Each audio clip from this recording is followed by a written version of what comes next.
Rancangan Kejaya kali ini akan membawa anda semua meneroka satu kejaya dalam bidang pembinaan, iaitu arkitek. Untuk mengetahui dengan lebih lanjut lagi tentang kejaya tersebut, kita akan menemu bual seorang arkitek berpengalaman yang telah berkecimpung dalam kejaya ini selama lebih dari 20 tahun.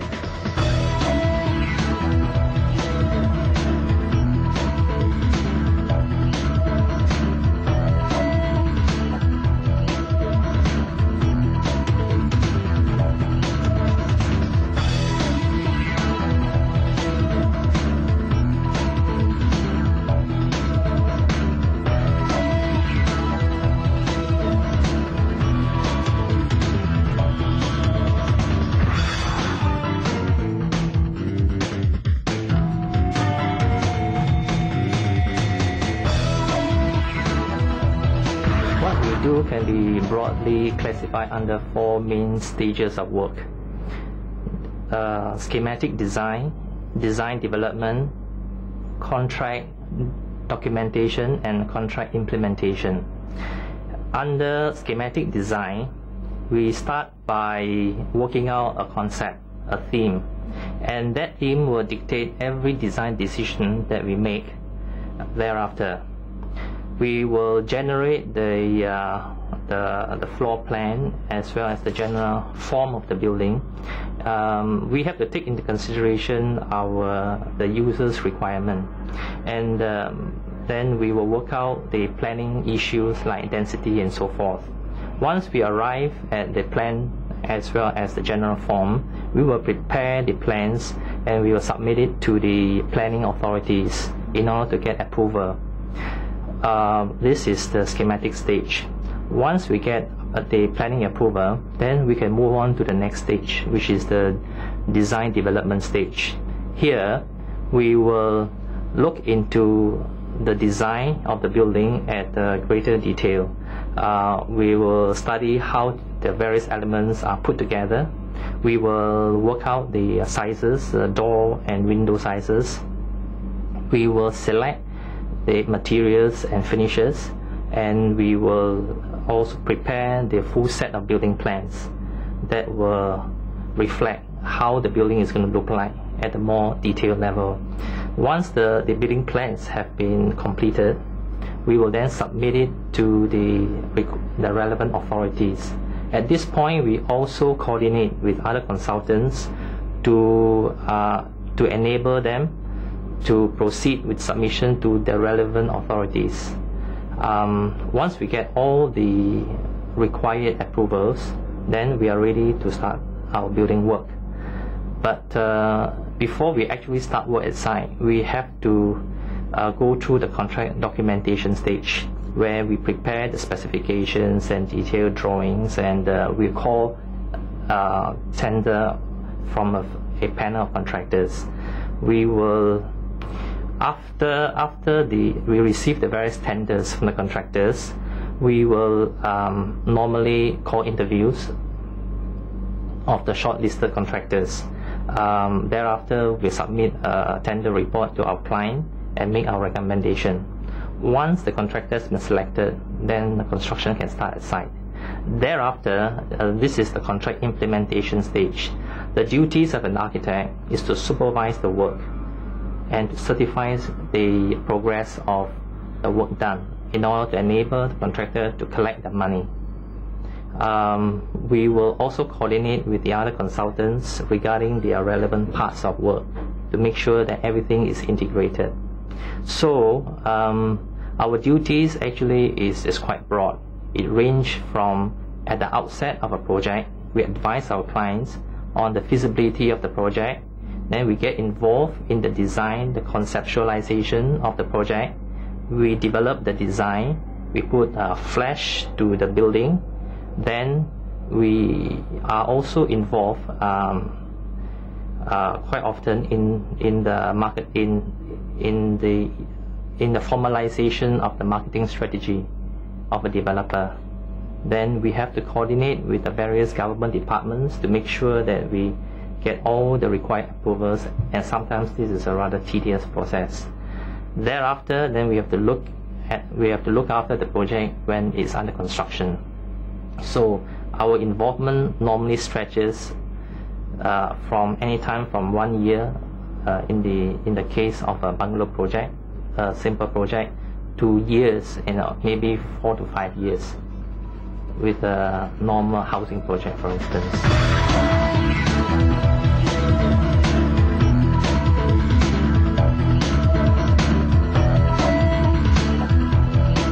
I would say there's a lot of variety in what we do. Every project is a different project. It has its own character, and it is a new opportunity for us to implement our ideas, and not just to experiment on paper, but to actually see the building being built and turned into a reality. Every client is also different. They have different personalities, and the way we approach them will have to be different. So we get to meet clients from all walks of life.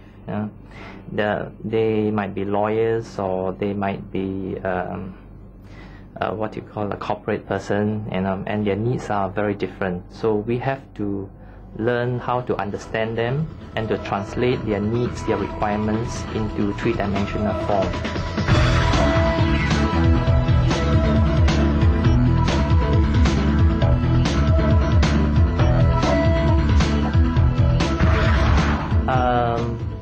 A constant challenge is in upgrading the standard of design that we see currently.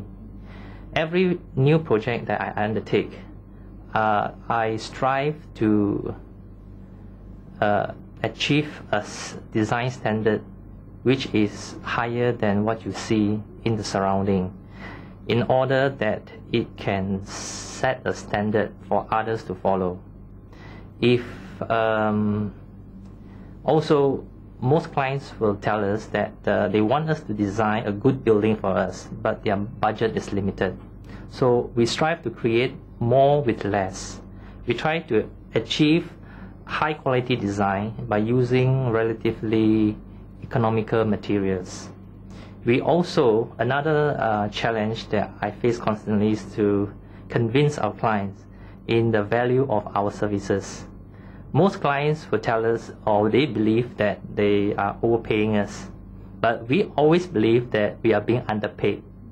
So the challenge is to prove to them that whatever service that we provide them actually adds a lot of value to their project, and whatever fees that they pay us is actually more than compensated by the value added premium.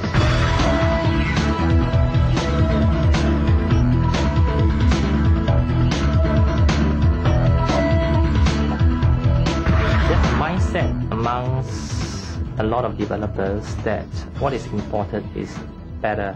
So we face competition from architects from other countries who come here to practice. We can learn from them, no doubt, but there are a lot of work that we believe we can do better, if not equal, but maybe even better than them. So we have to struggle to overturn this mindset. Other competitions that we face also come from other professions, such as town planners, as well as quantity surveyors, for instance. With a number of local authorities, they require planning submissions to be made by a town planner. It used to be the architect can make that kind of submission as long as it is not more than 50 acres. The professionals such as project managers also are starting to make inroads into our profession, claiming that they can manage a project, they can supervise the project better. So we are constantly faced with the challenge and the need to upgrade our skills through continuing professional development courses, as well as attending seminars and so forth, in order to keep ourselves abreast on the latest competition and challenges.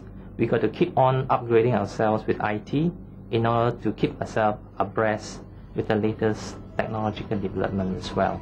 the latest materials that are in the market and so forth.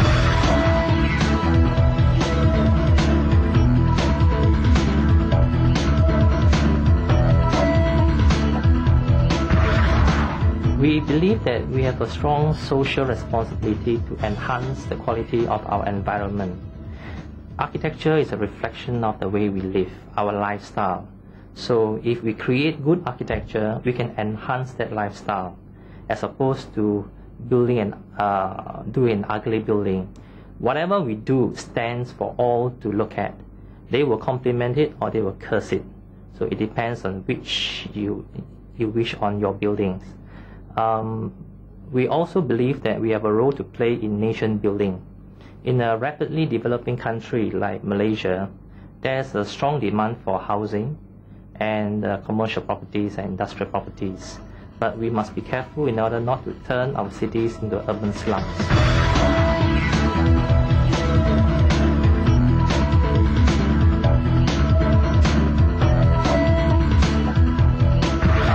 You will need to undergo, there are two parts of the architectural training. There's the academic part of it and there's the professional part of it. In the academic training, you are required to undergo tertiary education in a recognized university. To qualify entry into a tertiary institution, you got to have relatively good grades in either arts or science subjects. You can be from either streams, art stream or science stream. But you don't necessarily need to have excellent grades, but it must be good grades. Then once you qualify into a university, normally most architectural courses is a double degree. You undergo an undergraduate course and a postgraduate course, which can stretch anything from 4 to 5 years, depending on the particular university. After you complete your academic education, we have to serve under a recognized architectural firm, under a kind of a mentor-pupil system. We have to acquire the required skills as a professional. We have to acquire the experience, on-site experience, as well as working knowledge of building regulations. The required duration of working is 2 years, after which then you will have to qualify to sit for our Part 3 professional exam, which is both written and oral. Once you get through our Part 3 exam, then you can qualify yourself to be called a full-fledged architect.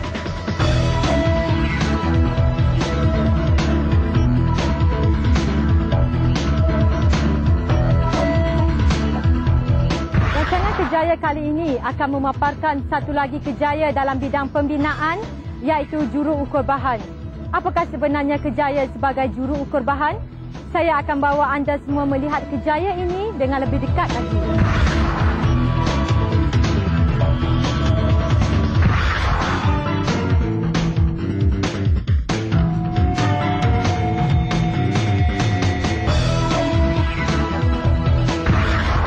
Bidang tugas seorang juru ukur bahan ni secara amnya adalah membuat satu anggaran kos kepada pihak klien untuk satu projek binaan sebelum projek tersebut dilaksanakan. So kalau klien tu bersetuju dengan anggaran kos tu, maka projek tu akan dijalankan.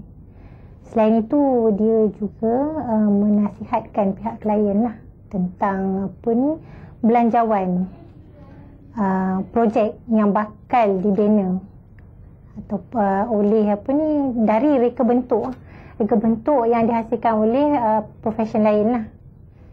So selepas tu dia akan membuat dokumen tender, laporan tender dan pengusyuran kepada pihak klien, dan seterusnya. Itu dinamakan peringkat pra-kontrak lah atau pra-tender, dan kemudian dia akan pergi kepada peringkat pasca kontrak ataupun selepas tender lah, di mana projek yang akan dibina ataupun sedang dibina tu akan dibuat penilaian oleh pihak juru ukur bahan untuk menilai progres kerja tersebut, di mana bayaran kalau kita katakan interim lah, bayaran bulanan dibayar kepada kontraktor. Kita syorkan, seorang jurukubahan akan syorkan bayaran tersebut dibayar kepada pihak kontraktor secara progresif. Maknanya berapa banyak kontraktor dah buat. Okey, kita nilai untuk tempoh 1 bulan dan kita bayar kepada, kita syorkan kepada klien. So klien akan atas jurubicara dia akan sama ada menggunakan penilaian seorang jurukubahan dan membayar kepada pihak kontraktor lah. Selain itu juga ia akan buat menasihat kepada klien tentang apa-apa permasalahan kontrak pembinaan, dan seterusnya akan buat penutupan akaun muktamad. Itu jadi sebutlah.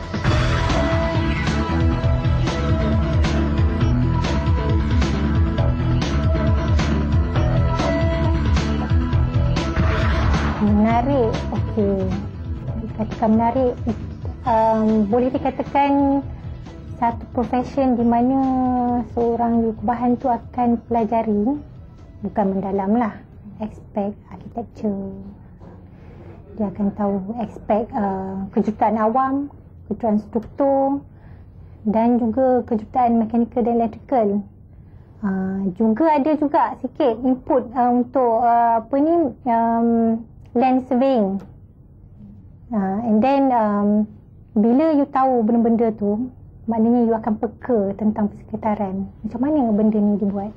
Macam mana dia ni? Kat situlah menariknya lah bidang jurukubahan ni.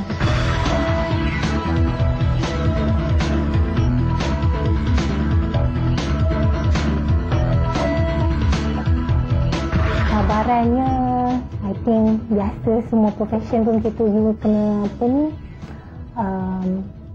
menepati masa, time limit yang diberi. Sometimes dia bagi you 1 hari untuk buat laporan. Sometimes dia bagi pagi, petang you nak. That is cabaran lah. One thing, sometimes you kena dapat dalam masa yang constrained to get a very almost accurate information to provide to the client. Dan lagi satu is sometimes cabaran yang lain ialah perspeksi profession lain terhadap jurukubahan ni lah. Macam, because jurukubahan ni biasa di-create selepas profession lain, arkitek, engineer dah groom, mereka dah establish tau, then only the QS come. So it's very difficult for them to accept QS ni punya input. But we try very hard to prove certain things lah, okay, on QS punya profession. Why is the QS required in that project, in that existence of jurukubahan ni.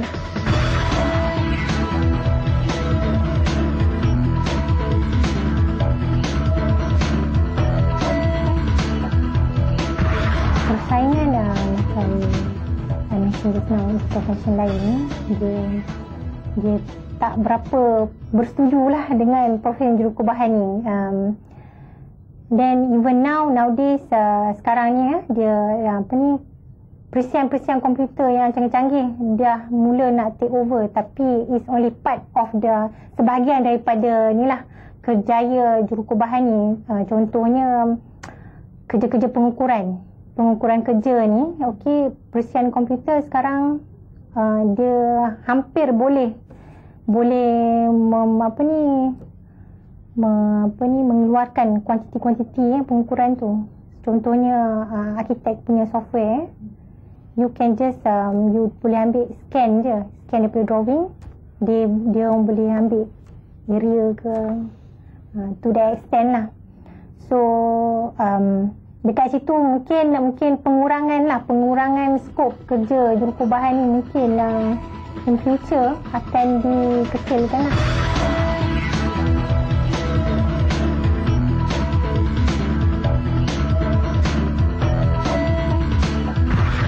Okey, bagaimana yang I terangkan awal kan, dia membuat anggaran kos supaya satu projek tu dibelanjakan. Klien belanjakan satu perbelanjaan yang ekonomik, bersesuaian dengan projek yang dikehendaki. Jadi tiada pembaziran. Jadi profession jurukubahan ni dipertanggungjawabkan supaya tiada pembaziran ataupun pembaziran mungkin dapat dikurangkan, diminimalkan kos dia kan.